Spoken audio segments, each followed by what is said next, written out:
ఎందుకంటే డెవలప్మెంట్ అనేది IT companies లో ఎవరు ప్రభుత్వాన్ని అదే ఎవరెవరికి ఎక్కువ డెవలప్మెంట్ చేస్తున్నారు, ఎవరైతే చేయట్లేదు అన్నది మేము ఎంప్లాయీస్ కాబట్టి మాకు తెలుస్తుంది.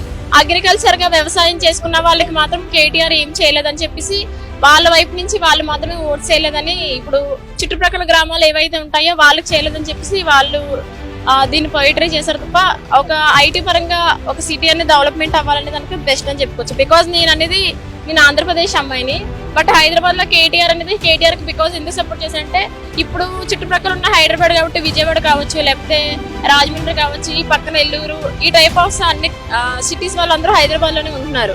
వాళ్ళందరికీ జాబ్స్ అన్ని ఎలా అంటే డెవలప్మెంట్ అనేది ఐటీ ఉంది కాబట్టే కదా.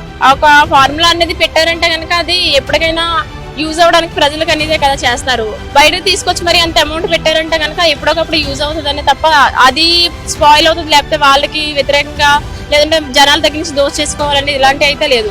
అలా అయితే ఇంత కంపెనీస్ వచ్చి మనకి ఇంత డెవలప్మెంట్ అయితే అవ్వదు కదా. ప్రెసెంట్ ఐటీ అయితే కనుక నాకు తెలిసినంత వరకు ఏం లేదు. బట్ ఇప్పుడు రిక్వైర్మెంట్ ఏంటంటే నాన్ ఐటీలో అన్నిట్లో ఉన్నాయి తప్ప కేటీఆర్ ఉన్నప్పుడు అయితే కనుక డెవలప్మెంట్ అనేది ఉండేది. లైక్ కంపెనీస్ డెవలప్మెంట్ అవ్వడం కానీ, ఇన్ఫోసిస్ కానీ, ఈ టైప్ ఆఫ్ కంపెనీస్ అన్ని బాగానే ఉండేది. ఇప్పుడు సిచ్యువేషన్ ఏంటంటే రేవంత్ రెడ్డి మనకి డెవలప్మెంట్ ఐటీ సైడ్ అయితే ప్రజెంట్ లేదు. వేరే ఆఫ్రికన్ కంట్రీస్ కానీ ఈ కంట్రీస్ కానీ ఎక్కువ తీసుకునే ఛాన్స్ ఉంది.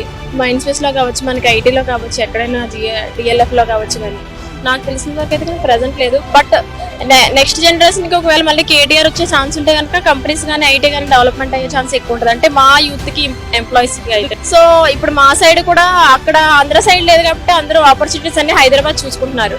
బట్ ఇప్పుడు కేటీఆర్ లేకపోవడం వల్ల కంపెనీస్ అన్ని డౌన్ అవ్వడం వల్ల ఇప్పుడుండే ఐటీ కంపెనీస్ కూడా మాకు లేకుండా పోయినాయి.